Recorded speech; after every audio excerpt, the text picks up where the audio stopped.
घनश्याम भाई, बहुत शुक्रिया साथ जुड़ने के लिए। और सबसे पहले एक डायमंड्स पर ही सेंस लेना चाहेंगे। जुलाई का महीना इंपॉर्टेंट है मेरे लिए और आपके लिए भी है, क्योंकि आपके 33 इयर्स पूरे हो गए अब इस महीने में। क्या प्लान्स हैं, कैसे गए ये 33 साल और आगे जाकर अब क्या विजन है? सबसे पहले तो बधाई देता हूं आपको Manisha ji, wish you happy birthday. भगवान को प्रार्थना थैंक यू। 125 साल जियो, ऐसी शुभकामनाएं। Thank you. तो जुलाई तो मेरी बहुत उम्र 33 साल से बहुत ज्यादा है, लेकिन आपकी कंपनी की फिलहाल 33 है, तो अब आगे क्या विजन है?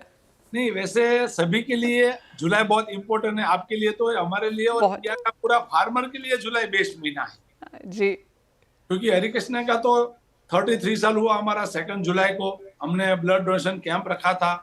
हमारे सभी कस्टमर को हमने वेल विश दिया कि भाई 33 साल का जर्नी में सभी को बहुत सपोर्ट रहा। 2 जुलाई में कृष्णा का एनिवर्सरी है, 14 जुलाई को। तो मेरा सभी कंज्यूमर से भी कहने का है, सीएनबीसी का सभी कंज्यूमर के भाई आप दिल से कृष्णा डायमंड ज्वेलरी खरीद रहे हो और आपकी पसंदी का ब्रांड बन रही है, तो आप सभी को बधाई। इंडिया में बारिश बहुत अच्छा स्टार्ट हुआ है, तो आज भी इंडिया में फार्मिंग का जो इनकम है वो 50 से 60% है। तो ये सीजन भी बहुत बेटर जाएगा, क्योंकि जुलाई से स्टार्ट, जून एंड से स्टार्ट हो जाता है बारिश, तो पूरे इंडिया में बारिश अच्छी फार्मिंग होगी ये साल, उसके लिए भी जुलाई इंपॉर्टेंट है। और अभी देखें तो बहुत सारा फेस्टिवल आ रहा है। अभी अगस्त से हम बात करें तो 3 अगस्त को फ्रेंडशिप डे है, रक्षाबंधन है, इंडिपेंडेंस डे है, जन्माष्टमी है, गणेश चतुर्थी है। तो फेस्टिवल का लाइन है पूरा जुलाई अगस्त से। और सितंबर में भी ओणम आ रही है, तो ये सीजन तो बेहतरीन जाने वाला है। दूसरा, गोल्ड का काफी प्राइस लोगों भी को स्टेबल हो गया है। तो ओ गोल्ड का, एब्सोल्युटली घनश्याम भाई, बहुत लोगों को ये लगता है कि सोने के प्राइसेस ऑल टाइम हाईज पे गए हैं, तो उसका भी काफी हमने एक शिफ्ट डायमंड्स पे आता हुआ देखा है। क्या आपने वो फील किया है इस साल में अब तक? यस, जो गोल्ड का हमने देखा हुआ, कंज्यूमर जब भी प्राइस बढ़ते हैं तभी टेम्पररी अटक जाते हैं। और लास्ट 3-4 महीने से ये 95 से 1 लाख के बीच में है, तो अभी कंज्यूमर को ये हजम हो गया है। तो अभी ये फेस्टिवल में कंज्यूमर भी अच्छे से डायमंड गोल्ड ज्वेलरी भी खरीदेंगे और डायमंड ज्वेलरी भी खरीदेंगे। और वैसे देखे तो डायमंड ज्वेलरी में 40-50% तो गोल्ड ही रहता है, और उसका भी प्राइस बढ़ा हुआ है। तो ओवरऑल डायमंड में भी प्राइस बढ़ा हुआ है, दिखाई दे रहा है। और दूसरी तरफ मैं बहुत बार बोलता हूँ, आज भी बोलता हूँ कि डायमंड जो है हमारा यूएस से इंपोर्ट होता है। तो हर साल हमारा रुपीज, लास्ट जुलाई में आपने इंटरव्यू लिया था तभी 83 था, आज 86 है रुपीज। तो वैसे 3-4% तो रुपीज वीक हुआ, तो जी। उस हिसाब से डायमंड का प्राइस भी 3-4% बढ़ता है। गोल्ड का ज्यादा बढ़ा हुआ है, लेकिन डायमंड का भी बढ़ा। तो जो डायमंड ज्वेलरी कंज्यूमर खरीद रहे उसको भी रिटर्न मिल रहा है। मैं एक डेटा निकाला था, एनालिसिस कर रहे थे कि अब 10 साल पहले किसी ने डायमंड ज्वेलरी 50,000 का लिया और आज वो पहने, उसके बाद वापस देने के लिए जाए तो उसको 70,000 आ रहा है डायमंड ज्वेलरी भी। तो 10 साल पहना और प्राइस ज्यादा आवे, उससे बेहतर तो क्या हो सकता है। उसके लिए गोल्ड डायमंड का धंधा इंडिया में जो बढ़ते जा रहा है और भी आगे बढ़ते जाएगा, उसका रीजन यही है कि ऐसा कोई प्रोडक्ट नहीं है जो गोल्ड डायमंड ज्वेलरी जैसा, कोई भी प्रोडक्ट नहीं है पहनो और प्राइस बढ़े। मैं तो बार बार सभी को बताता हूँ और बताते रहूंगा, क्योंकि पहनो और प्राइस बढ़े ऐसा कोई प्रोडक्ट नहीं है। जी तो हाँ। फेस्टिवल का भी सभी को बढ़िया जाने की उम्मीद है, और क्यों जाएगा उसका भी ये सब रीजन है। एब्सोल्युटली। घनश्याम भाई, अगर हम ग्लोबल मार्केट्स की फिलहाल यहाँ पर बात करें तो टैरिफ्स, ऑफ कोर्स अभी इंडिया की क्या डिटेल्स हैं उसका हम इंतजार कर रहे हैं, लेकिन जिस तरह के भी टैरिफ्स इंडिया पे यहाँ पर लगते हैं, आपको लगता है उसका कोई इम्पैक्ट यहाँ पर डिमांड पे आएगा? और जिस तरह से ग्लोबल टैरिफ्स हमने यहाँ पर आते हुए देखे हैं, काफी सारी कंट्रीज पे 20, 30, 40% तक के भी यहाँ पर टैरिफ्स हैं, क्या एक इम्पैक्ट यहाँ पर लग्जरी आइटम्स पे देखते हैं, क्योंकि डायमंड एक लग्जरी आइटम है? नहीं, टैरिफ जो है अभी यूएस में अभी 9 जुलाई का बाद तो 1 अगस्त का हो गया है। तो पर यूएस अभी डे बाय डे डायमंड के लिए थोड़ा इंपॉर्टेंट है, लेकिन पूरे इंडिया के लिए तो यूएस का एक्सपोर्ट बहुत बड़ा रोल नहीं है। 9% एक्सपोर्ट है इंडिया से यूएस का, तो इंडिया के लिए बहुत बड़ा रोल नहीं है। डायमंड ज्वेलरी में थोड़ा है, पर इंडिया में कंजप्शन बढ़ते जा रहा है। तो जो डिमांड है वो इंडिया की डिमांड है, नो डाउट। बाकी कंट्री से इंडिया के साथ अच्छा रिलेशन है यूएस के साथ, क्योंकि उसको भी मालूम है कि बड़े कंट्री या तो इतनी बड़ी जो इकोनॉमिक है, और हमारा जो लीडर है मोदी जी जैसा लीडर वर्ल्ड में किधर भी ऐसा लीडर नहीं है। तो चाइना के बाद कोई ऑप्शन ढूंढे तो इंडिया ही है।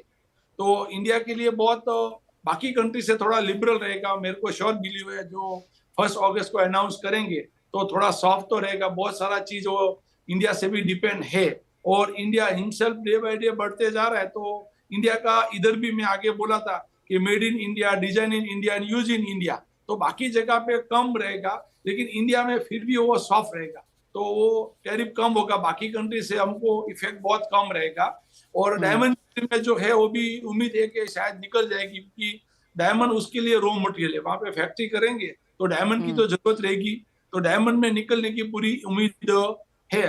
पर मैं बोल रहा हूँ हमको बहुत इंटरनेशनल मार्केट पे नहीं सोचना चाहिए, हमारा मार्केट ही सबसे बड़ा 140 करोड़ लोग हैं। जी तो और जगह पे नहीं सोचने का, सभी एक्सपोर्टर को, सभी कंज्यूमर को इंडिया में फोकस करिए। इंडिया हमारा बड़ा 5 ट्रिलियन का जो इकोनॉमिक बनाने का है, मोदी जी का जो लक्ष्य है वो हम सभी सपोर्ट करेंगे। तो इधर ही जी फैक्ट्री डेवलप हो रहा है, इधर भी बहुत सारा कंजप्शन हो रहा है, तो इधर ही मार्केट बड़ा बनते जा रहा है। एब्सोल्युटली घनश्याम भाई, मुझे याद है हमने लास्ट टाइम जब बात की थी और उस टाइम पे भी हमने ये रिपोर्ट्स की बात की थी कि किस तरह से, चाहे वो जीआईए की रिपोर्ट है या डिबियर्स की रिपोर्ट है या नेशनल डायमंड काउंसिल की रिपोर्ट है, नेचुरल डायमंड काउंसिल की, सभी का ये कहना है कि इंडिया डिमांड सबसे बेस्ट है, जो ग्रोथ हमने बनते हुए देखी है, और ये मार्केट आने वाले कुछ सालों में यहाँ पर डबल भी हो सकता है। जिस तरह के बाजार है, और ये बातचीत हमारी काफ़ी बूस्टेड डायमंड ज्वेलर्स से भी होती है, क्या विजन है फिर यहाँ से अगले 5 साल 10 साल में? क्या टेक्नोलॉजी के ऊपर ज्यादा तवज्जो है आपका? किसना में यहाँ पर, अब यहाँ पर किस तरह का काम होगा? किसना के कितने फ्रेंचाइजी यहाँ पर हो गए हैं, आगे उसमें क्या प्लानिंग है? नहीं, अभी हमारा 82 हो गया है, अभी ये संडे को ये मुरादाबाद में खुल रहा है 83 का शोरूम। तो हम तो डे बाय डे एक्सपांड करें, इंडिया में स्कोप भी बहुत है। मैं आगे भी बोला था, मेट्रो में भी है, 2-3 टायर में भी है, राइट क्वालिटी राइट पॉलिसी, तो इंडिया में बहुत बड़ा स्कोप है। तो हमारा भी लक्ष्य है, हम जैसे शोरूम स्टार्ट करते हैं वहां पे फर्स्ट डे पे ब्लड डोनेशन कैंप करते हैं, तो एक दिन ऐसा प्लान है 365 शोरूम, 365 जगह पे इंडिया में ब्लड डोनेशन कैंप होवे, जैसे मैंने बताया। तो इंडिया में स्कोप भी बहुत है, और बाकी सभी ब्रांड वाले को भी जो ट्रांसपेरेंसी के साथ है उसका धंधा और बढ़ रहा है। और आज के जो कंज्यूमर को है उसको अच्छा एक्सपीरियंस चाहिए, वो प्रोडक्ट से ज्यादा एक्सपीरियंस खरीदता है। तो जो भी ब्रांड वाले कंज्यूमर को या कोई भी प्रोडक्ट में हुए बेस्ट में बेस्ट एक्सपीरियंस देगा, तो उसके वहां कंज्यूमर आएगा। तो एक्सपीरियंस पे जितना फोकस करेंगे उतना धंधा बढ़ेंगे। टेक्नोलॉजी तो नो डे बाय डे बढ़ते जा रही है और हमको यूज करना ही पड़ेगा। और अभी तो बहुत इजी है, आप चैट जीपीटी में कुछ भी डालो दुनिया का, तो सभी चीज आपको अवेलेबल है। ये 20 साल 25 साल पहले नहीं था। तो सभी बिजनेस वाले को भी नया धंधा करने का है तो कुछ देखने की जरूरत नहीं, इतना अभी इंफ्रास्ट्रक्चर अवेलेबल है टेक्नोलॉजी वाइज। 20 साल पहले किसी को पूछेंगे भाई कृष्णा डायमंड ज्वेलरी इंडिया में कितना मिल रहा है, कितनी जगह पे मिल रहा है, तो आपको कृष्णा डायमंड का कांटेक्ट करना पड़ेगा। आज आप गूगल पे डालेंगे, मैंने गूगल पे अभी डाला था और चैट जीपीटी में डाला था कि भाई इंडिया का वेस्ट वेस्ट जोन में किसी को फ्रेंचाइज लेने का तो किसका लेना चाहिए, आज किसकी ब्रांड ग्रो हो रही है, तो बोले कृष्णा डायमंड। मैं बोला चैट जीपीटी भी बोल रहा है, चैट जीपीटी भी बोल रहा है। ओके घनश्याम भाई, एक बहुत बढ़िया स्कोप है। एब्सोल्युटली घनश्याम भाई, एक फाइनल सवाल। अब जैसे आपने बोला कि टियर 2 टियर 3 सिटीज में भी यहाँ पे आप जा रहे हैं, लोगों की एस्पिरेशन है यहाँ पर डायमंड लेने की। एक तो जो एंट्री लेवल है डायमंड लेने का वो क्या है, और एज ऑफ नाउ हम जानते हैं कि 0.3 0.2 0.4 शायद ज़्यादा बिकते हैं, और उसके बाद 1 कैरेट प्लस ज़्यादा बिकते हैं। तो जो एंट्री लेवल्स हैं वो आप यहाँ पर कैसा बनता हुआ देख रहे हैं, और वहाँ पे किस तरह की डिमांड और ग्रोथ एक्सपेक्ट करेंगे? जो डायमंड ज्वेलरी का हमारा कृष्णा का बात कर, हम 5,000 में पेंडेंट दे रहे हैं, मैंने आगे बोला था। वैसे 10,000 का तो प्रोडक्ट बहुत है, 20,000 का बहुत है, स्टार्टिंग पॉइंट है। पहले कंज्यूमर के माइंड में ये था कि डायमंड मतलब बहुत महंगा। 1 लाख में डायमंड का सेट दे रहे, डायमंड ज्वेलरी का 1 लाख का सेट दे रहे। कोई भी ओकेशन में, शादी का भी, मीडियम लोगों का शादी का भी फंक्शन है तो डायमंड ज्वेलरी वो ले सकते हैं। अच्छा 1 लाख तो एफोर्डेबल है ही, मेरा कहने का। तो डायमंड ज्वेलरी पहले सभी के माइंड में ये था डायमंड मतलब बहुत महंगा। अच्छा वापस देने का तो क्या आएगा, बहुत सारा ब्रांड वापस दे रहे, कृष्णा ब्रांड 90% वापस दे रहा है। कभी भी आज का प्राइस से 90% वापस दे रहा है। जैसे मैंने बोला 50,000 का खरीदा था 10 साल पहले, आज पहना उसके बाद वापस दे रहे तो उसको 70,000 आ रहा है। 70,000 में 10% काटेंगे तो अभी 64,000 आ रहा है। तो जितनी ट्रांसपेरेंसी बढ़ी है उतना डायमंड का धंधा और बढ़ा हुआ है, सर्टिफिकेट आने से बढ़ा हुआ है, और सभी ब्रांड ने किया हुआ है। कृष्णा ने किया ऐसा नहीं, बाकी सभी ब्रांड ने भी किया है। लेकिन जहां पे ट्रांसपेरेंसी बढ़ा है, सर्टिफिकेट आया, उसके हिसाब से और धंधा बढ़ा है। और सभी जो अभी आपने बताया कि ये जो एनडीसी जो ऐड कर रहे हैं, बहुत बड़ी बात है। साउथ अफ्रीका जो एंगोला कंट्री से करीबन 30-35% डायमंड निकल रहा है, वो एडवर्टाइज नहीं कर रहे थे वर्ल्ड में भी और इंडिया में। अभी एडवर्टाइज के लिए वो भी रेडी हो गया। तो अभी एनडीसी जो है, नेचुरल डायमंड काउंसिल, जो ऐड करी वो ऐड बढ़ेंगे, सभी कंट्री वाले माइनिंग वाले उसमें पैसा दे रहे, तो डिमांड तो बहुत बढ़ने वाली है। आप 2 साल 3 साल में देखेंगे तो शायद पूरा नहीं कर पाए, इतनी डायमंड ज्वेलरी की डिमांड बढ़ने वाली है। ओह वेल एब्सोल्युटली, काफ़ी स्ट्रॉन्ग फोकस है यहाँ पर नेचुरल डायमंड ज्वेलरी पर। इंडिया यहाँ पर एक बड़ी मार्केट है, काफ़ी सारी कंपनीज कॉर्पोरेट्स में हमने यहाँ पर इसी चीज़ की बात होते हुए देखी है। और जैसे घनश्याम भाई हमें कह रहे हैं कि बाहर देखने की ज़रूरत ही नहीं है, इंडियन मार्केट ही बहुत बड़ी है, बहुत लोग हैं, एस्पिरेशंस हैं और यहाँ पर ही काफ़ी ज़्यादा खरीदारी हम बनता हुआ देखेंगे। घनश्याम भाई एज ऑलवेज बहुत शुक्रिया साथ जुड़ने के लिए, टैरिफ से लेकर इंडियन मार्केट से लेकर और ऑफकोर्स आपका क्या विजन है आगे जाकर उस पर भी चर्चा करने के लिए। बोलिए।